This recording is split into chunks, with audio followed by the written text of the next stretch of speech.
اعوذ باللہ من الشیطان الرجیم بسم اللہ الرحمن الرحیم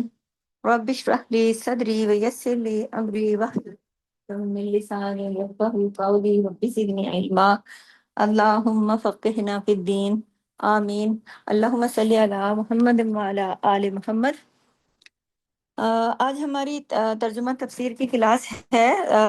جز نمبر 7 اور سورہ الانعام آیت نمبر 93 سے یعنی 93 سے انشاءاللہ تعالی۔ ومن ازلم، اور کون بڑا ظالم ہے، ممن افترا، اس سے جو گھڑ لے اللہ اللہ پر، کذبن جھوٹ، او یا قالا وہ کہے، اوہیا وحی کی گئی، الیہ طرف میرے۔ تو اب یہ دیکھیے کہ اس میں نا کچھ ظالم لوگوں کا ذکر آئے گا جنہیں اللہ تعالیٰ نے ظالم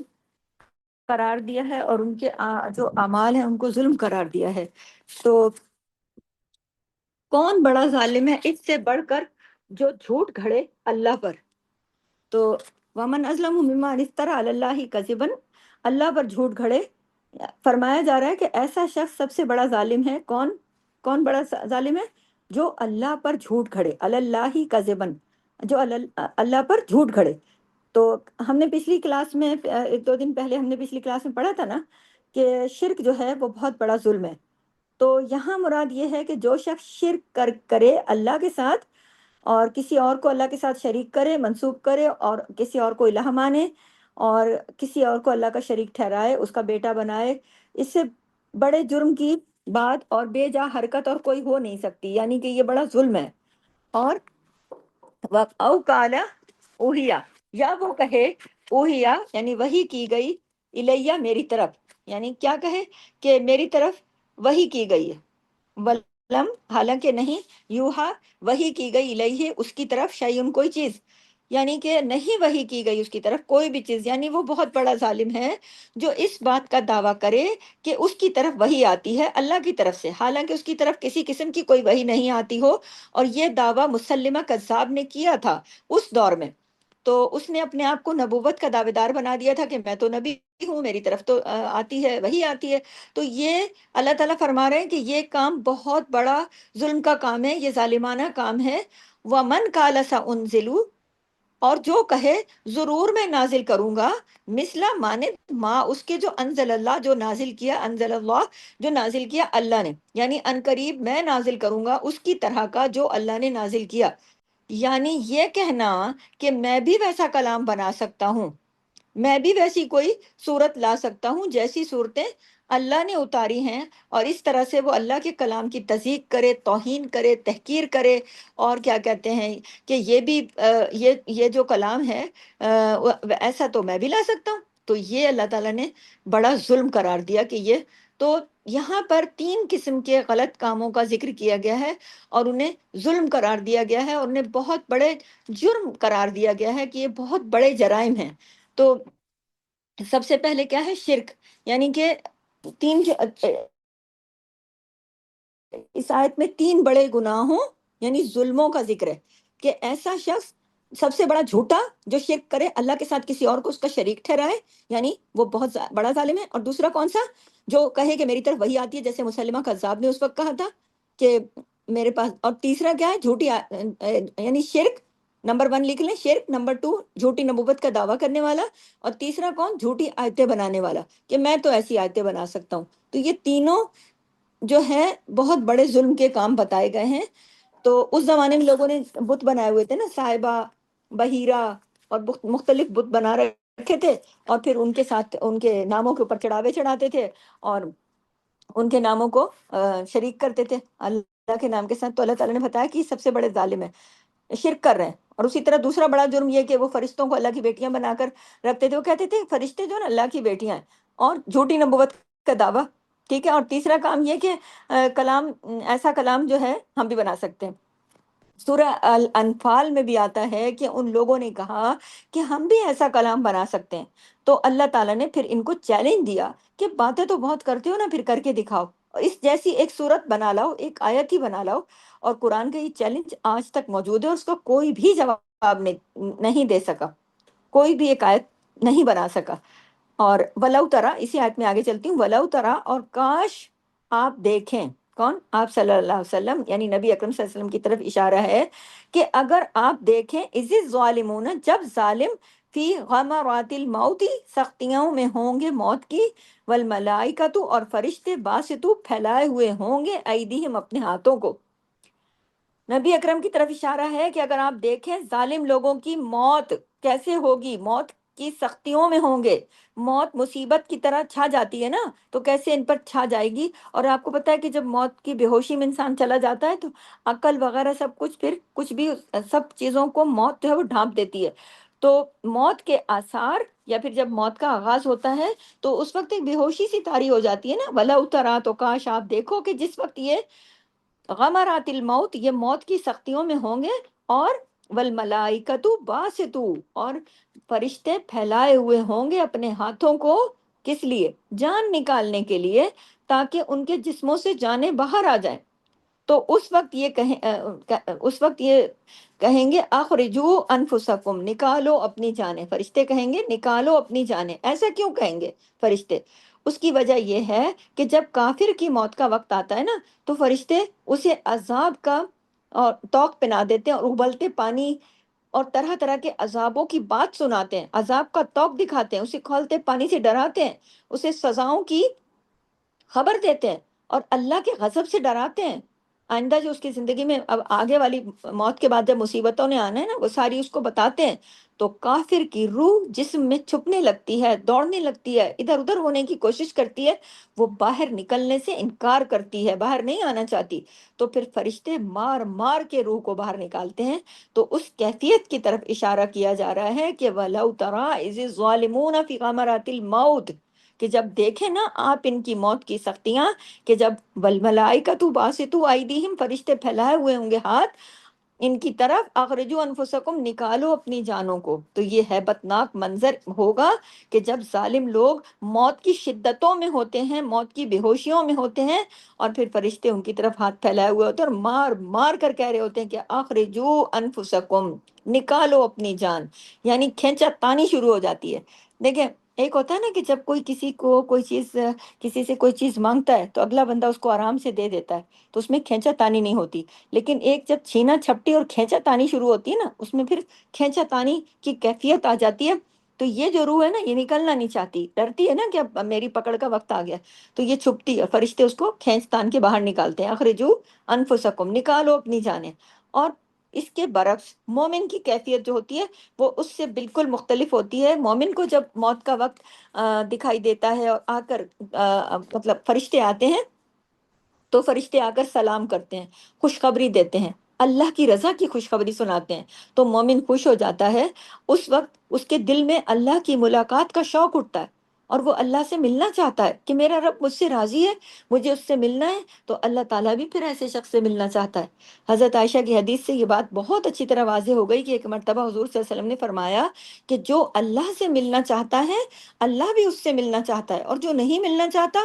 اللہ سے، پھر اللہ بھی اس سے نہیں ملنا چاہتا۔ تو حضرت عائشہ نے عرض کیا کہ اے اللہ کے رسول، ہم میں سے تو کوئی بھی مرنا تو نہیں چاہتا، یعنی موت تو کسی کو بھی اچھی نہیں لگتی، تو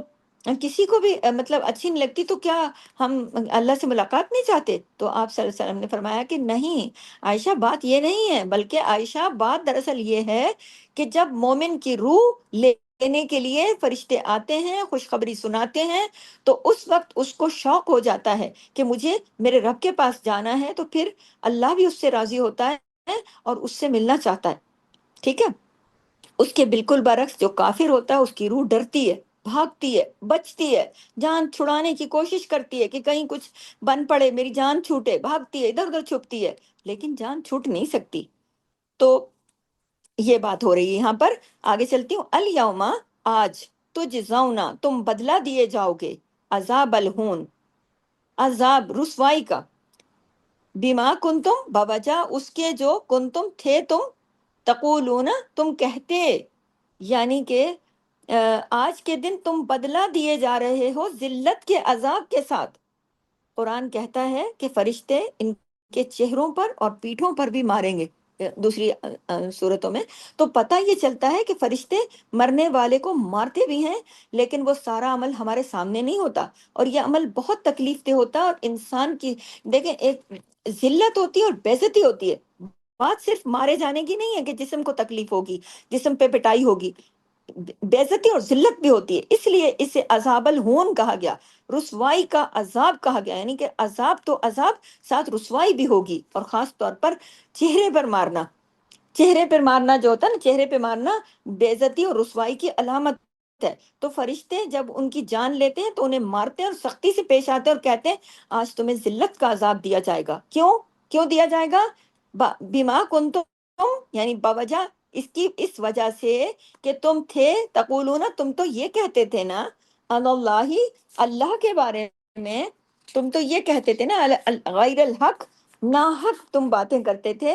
ناحق تم باتیں کہتے تھے، وَكُنْتُمْ، اور تھے تم، ان آیاتہ، اس کی آیات سے، تستکبرون، تم تکبر کرتے۔ یہ وجہ ہے، اس وجہ سے فرشتے مارتے پیٹتے لے کے جائیں گے، اور تم اللہ کی آیات سے تکبر کرتے تھے، تو ذلت کا عذاب اس لیے دیا جائے گا ان ظالموں کو کہ تم اللہ کے بارے میں ناحق باتیں کہتے تھے۔ کون سی ناحق باتیں؟ جن کا ذکر میں نے پہلے کیا، جن کا ذکر ہم اس آیت میں پڑھتے ہوئے چلے آ رہے ہیں، تین باتیں، ایک شرک، اور ایک یہ کہ جو وہی میری طرف آتی ہے کہنے لگے، اور کہنے لگے کہ وہ آیتیں بنا سکتے ہیں۔ یہ جو باتیں انہوں نے ناحق باتیں کی ہیں، جن کا ذکر آیت میں کیا گیا، تو یہ ناحق باتیں ہیں کہ یہ کسی انسان کے لیے ممکن نہیں ہو سکتی نا کہ وہ ایسا کرے،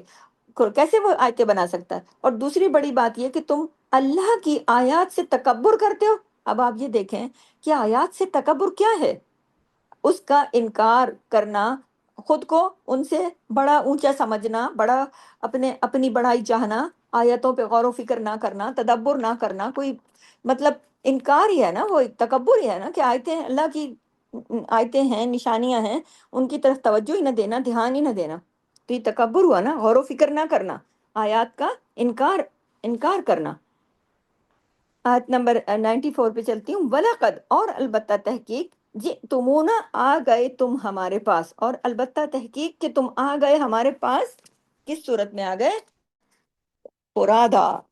یہ فرد کی جمع کا لفظ ہے، فرد ہوتا ہے واحد، فرادا، کہ تم آ گئے، یعنی کہ جمع کے صیغے میں بات ہو رہی ہے نا، تو لوگوں کو کہا گیا، ایک فرد کے بجائے بہت سارے لوگوں کی بات ہو رہی ہے کہ تم آ گئے اکیلے اکیلے، اب آ گئے ہو، آ گئے ہو اکیلے اکیلے، کما خلقناکم، جیسا پیدا کیا تھا ہم نے تمہیں، اولا، پہلی، مرتن، بار، پہلی بار بھی تو پیدا کیا تھا نا، وترکتم، اور چھوڑ آئے تم، یعنی تم آ گئے ہو اب ہمارے پاس اکیلے اکیلے، جیسا کہ ہم نے تمہیں پیدا کیا تھا پہلی مرتبہ، اور اب تم چھوڑ آئے ہو، وترکتم، وہ چھوڑ آئے تم، ماں، جو، خولناکم، دیا تھا ہم نے تمہیں، وہ سب جو ہم نے عطا کیا تھا، وہ کدھر چھوڑ آئے ہو؟ وراء ظہورکم، پیچھے اپنی پشتوں کے، ہم نے تم کو جو کچھ عطا کیا تھا وہ تو سارے کا سارا تم چھوڑ آئے ہو نا، پیچھے اپنی پشتوں کے چھوڑ آئے ہو۔ تو بتایا یہ جا رہا ہے کہ فرشتے اس وقت انہیں اور کیا کہیں گے، کیا پیغام سنائیں گے؟ یہ قیامت کے دن کا منظر پیش کیا جا رہا ہے، غور کریں، ظالموں کے ساتھ قیامت کے دن کیا ہوگا۔ قیامت کا منظر یہ ہوگا کہ اس وقت ان کو کہا جائے گا کہ تم ہمارے پاس آ گئے ہو اکیلے اکیلے اکیلے۔ تو ایسا ہوتا ہے نا کہ دنیا میں جرم کرنے والے جو ہوتے ہیں نا، وہ ایک دوسرے کے مددگار ہوتے ہیں، مجرم پیشہ لوگ ہوتے ہیں نا، وہ مجرم پیشہ لوگوں کو سپورٹ دیتے ہیں، لیکن موت کے بعد ایسا نہیں ہوگا، موت جو ہے وہ سب کو جدا کر دیتی ہے، حتیٰ کہ اجتماعی موت بھی اگر ہو تب بھی واپسی اکیلے اکیلے ہی ہوتی ہے، کہ اگر اجتماعی موت ہو گئی، کوئی زلزلہ آ گیا، کوئی طوفان آ گیا، کوئی بم پھٹ گیا، کوئی ایسا ہو گیا، بہت ساری موتیں اکٹھی ہو گئی، چاہے ایک ہی ٹائم پہ ہو گئی، لیکن اللہ کے پاس سب اکیلے اکیلے جدا جدا بھی جائیں گے، اور اگر کسی کی قبر بھی اکٹھی بنے تب بھی اللہ کے پاس واپسی اکیلے اکیلے ہے۔ جیسے جنگ احد کے موقع پر لوگ قبریں کھودنے والے کم تھے اور شہید ہو گئے تھے لوگ زیادہ، تو جنگ احد کے موقع پر آپ صلی اللہ علیہ وسلم نے ایک ایک قبر میں ایک سے زیادہ لوگوں کو دفن کیا تھا، تو بھی قیامت کے دن ہر ایک کو اللہ کے سامنے الگ الگ اور اکیلے اکیلے کھڑے ہو کر حساب دینا ہے۔ اس وقت کوئی کسی کا سفارشی نہیں ہوگا، کوئی کسی کا مددگار ساتھ نہیں ہوگا، اور کہا جائے گا کہ دیکھو اب کیا حال ہے تمہارا، کیا کیا محسوس کر رہے ہو تم؟ ہمارے پاس اکیلے آ گئے ہو نا، فردن فردن، یہ جو لفظ ہے نا، فرادا، اکیلے اکیلے، فردن فردن، سورہ مریم آیت نمبر 95 میں آتا ہے کہ اور وہ سب قیامت کے دن اکیلے آئیں گے، بالکل تنہا آئیں گے، کما خلقناکم، جیسے پہلی بار ہم نے پیدا کیا تھا۔ ایک بچے کو اللہ اکیلا ہی پیدا کرتا ہے نا، دنیا میں ہر ایک اکیلا ہی آتا ہے نا، چاہے کہ وہ جڑواں بہن بھائی کیوں نہ ہو، لیکن ایک ایک پیدا ہوتا ہے نا بندہ۔ تو اور کیا ہوتا ہے؟ ننگے پاؤں ہوتا ہے، جسم پہ کپڑا نہیں ہوتا۔ اسی طرح قیامت کے دن انسان جب قبر کے پیٹ سے اٹھے گا تو اکیلا ہوگا، نہ ہی جسم پہ کپڑا ہوگا اور نہ ہی پاؤں میں جوتا ہوگا، اور ایک نئی تخلیق ہوگی، اکیلا ہوگا۔ وَتَرَکْتُمْ، اور چھوڑ آئے ہو تم، ماں جو خولناکم، دیا تھا ہم نے تمہیں، اس کو تو تم چھوڑ آئے ہو کہاں پر؟ وراء ظہورکم، پیچھے اپنی پشتوں کے۔ تو جو ہم نے سامان سارے تمہیں دیے تھے نا، وہ سارے کے سارے تو پیچھے رہ گئے، اب تم ان کو نہیں دیکھ سکتے، پیچھے مڑ کے دیکھنا چاہو بھی تو۔ اور آپ نے کئی بار اس بات کو محسوس کیا ہوگا کہ جب دیکھیں کوئی اپنے کہیں جاتا ہے، ملک سے باہر جاتا ہے، کہیں پکنک پہ جاتا ہے، حج پہ جاتا ہے، کسی دوسرے سفر پہ جاتا ہے، کسی بھی کام کے لیے، یا جگہ چھوڑ کر تو سب کچھ تو اٹھا کر ساتھ نہیں لے جا سکتے نا، لیکن اکٹھا کرتے ہیں لوگ، ایک چیز کہیں سے ایک چیز کہیں سے، اکٹھا کرتا رہتا ہے انسان، کتنی چیزیں اکٹھی کرتا ہے۔ اور اگر عارضی سفر پہ بھی جاتا ہے تو بھی سب کچھ اٹھا کے ساتھ نہیں لے جا سکتا، یہ گھر کا فرنیچر بھی اٹھا لیا، فریج بھی اٹھا لیا، یہ بھی اٹھا لیا۔ عارضی سفر پہ تو پھر عارضی سامان ہوتا ہے نا، بالکل جو ضروری سامان ہوتا ہے، سارا سامان تو ساتھ نہیں ہوتا۔ اور اگر انسان مرنے کے بعد دنیا سے رخت سفر لیتا ہے، رخصت ہوتا ہے، اور اگلی دنیا کا سفر اختیار کرتا ہے، تو پھر کیا ہوتا ہے؟ سب کچھ ہی پیچھے رہ جاتا ہے، سب کچھ ہی پیچھے رہ جاتا ہے۔ اپنی زندگی کے چھوٹے سفر پہ تو پھر بھی کچھ چیزیں ساتھ چلی جاتی ہیں، لیکن جب موت کا سفر شروع ہوتا ہے اور اگلی دنیا کے سفر پہ نکلتا ہے، پھر سب کچھ پیچھے رہ جاتا ہے۔ اللہ اکبر! مرے ہوئے انسان کو پھر کیا پتا کہ دوسرے اس کے سامان کے ساتھ کیا کر رہے ہیں، سنبھال سنبھال کے زندگی بھر رکھتا رہتا ہے انسان، ہائے ٹوٹ نہ جائے، ہائے گر نہ جائے، ہائے ضائع نہ ہو جائے، ہائے چوری نہ ہو جائے، ارے یہاں نہیں رکھو خراب ہو جائے گا، وہاں نہیں رکھو خراب ہو جائے گا، اس کی حفاظت، اس کی حفاظت، اس کی صفائی، اس کی صفائی۔ اور کتنا بیکار سامان اکٹھا کر کر کے، سنبھال سنبھال کے، کبھی نہ کبھی تو کام آئے گا، کبھی نہ کبھی تو کام آئے گا، اس کو یہاں رکھ دو، وہاں رکھ دو، اس کے پیچھے رکھ دو، چھپا دو، جو اسٹور کے اندر بھرے پڑے رہتے ہیں سامان، بیڈوں کے نیچے، ادھر ادھر، یہ میرے کام کا ہے، وہ میرے کام کا ہے، یہ فلاں ٹائم کام آئے گا، فلاں ٹائم کام آیا تھا، یہ بہت کام کی چیز ہے، اس کو یہاں رکھ دو، ضروری سامان ہے چھوٹے ڈبوں میں رکھ دو، یہ جیولری ہے، یہ فلاں ہے، یہ کپڑے ہیں، یہ موسم کے ہیں، یہ شادی کے ہیں، یہ فیشن کے ہیں، یہ برانڈ کے ہیں، یہ ہیں، یہ وہ ہیں، یہ ہے وہ سارا سامان جس کی حفاظت کرتے کرتے کرتے انسان ساری دنیا کو بھولا پڑا ہوتا ہے، اور پھر آخری سفر شروع ہو جاتا ہے جس پر وہ کچھ بھی نہیں لے جا سکتا، کہ کتنا وقت اس سامان کی حفاظت کے لیے لگا چکا ہوتا، کتنا درد رکھتا ہے نا ہر انسان۔ سوچیں نا ذرا، آپ بھی لیڈیز ہیں، اپنے گھروں کے سامان کے بارے میں اور اپنے سامان کے بارے میں، کہ جو جوڑ جوڑ کے لیا ہوتا ہے، جو اپنا آپ مار مار کے جو سامان لیا ہوتا ہے، پھر اس سامان کی کتنی حفاظت ہوتی ہے۔ اور جب تک انسان خود زندہ رہتا ہے نا، تو اس کو تکلیف بھی ہوتی ہے، ہائے میرا سامان ٹوٹ نہ جائے، ہائے میرا سامان پرانا نہ ہو جائے، میرے سامان کوئی کسی کے گھر چیز بھیج تو فکر ہوتی ہے واپس لینی ہے، فلاں کے گھر گئی ہوئی ہے، واپس یہ چیز نہیں ملی، میرا سیٹ خراب نہ ہو جائے، میرا یہ خراب، کتنا درد ہوتا ہے نا۔ اور جب یہ کوئی چیز ٹوٹ پھوٹ نہ جائے تو پھر کیا ہوتا ہے؟ جب بندہ چلتا ہے نا دنیا سے، پھر دوسروں کو کوئی فکر نہیں ہوتی، پیچھے دوسروں کو کوئی فکر نہیں ہوتی کہ آپ کا سامان ٹوٹے یا پھوٹے، جہاں مرضی جائے، واپس لوٹا یا نہیں لوٹا، کون سا ڈبے میں کیا رکھا، کہاں، اگلے اس بات کا کوئی فرق نہیں، کوئی احساس نہیں کرتے، کیونکہ وہ مال تو پھر پیچھے والوں کو مفت میں مل جاتا ہے نا۔ اور جب انہیں مفت میں ملتا ہے نا، تو اس کے اندر 100 کیڑے بھی نظر آتے ہیں، یہ کیا بھر کے رکھ دیا خواہ مخواہ، پرانا سامان کسی نہ کام کا، اس کے تو ڈیزائن بھی ایسے ہیں ویسے ہیں، آؤٹ آف فیشن ہیں، ان کو تو لوگ بیکار پھر سامان سمجھنے لگتے ہیں، یا تو اٹھا کے آگے دے دیتے ہیں، یا پھر اس کو کچھ بھی ٹھکانے لگا دیتے ہیں۔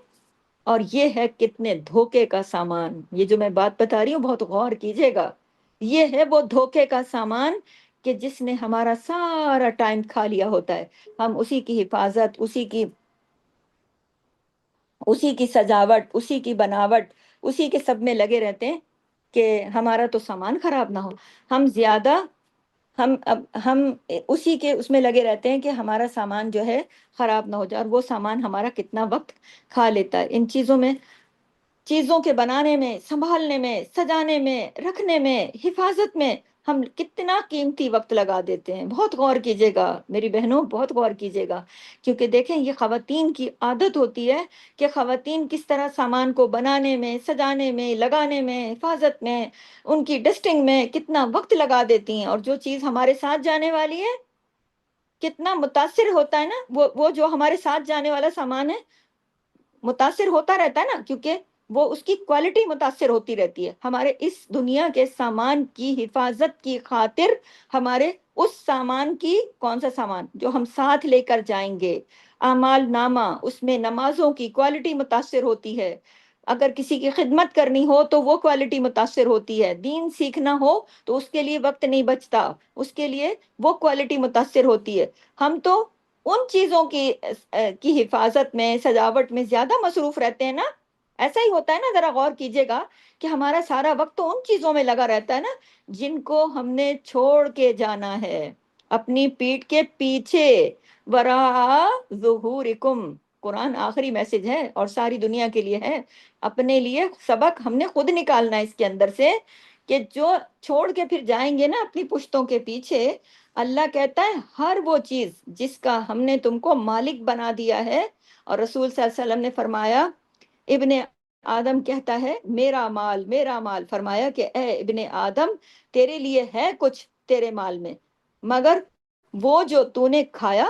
اور ختم کر دیا، تیرے مال میں وہی ہے نا تیرا، اور جو تو نے پہنا اور پرانا کر دیا، یا پھر تو نے اللہ کے رستے میں صدقہ کر دیا، آگے بھیج دیا، یہ ہے تیرے مال میں، اپنے لیے آگے بھیج دیا تو وہ، یا پھر تو نے سب دوسروں کے لیے چھوڑ دیا پیچھے۔ اب یہ ہے کہ وہ، یہ بندے کی، وہ تو پھر مال نہیں رہتا نا بندے کا،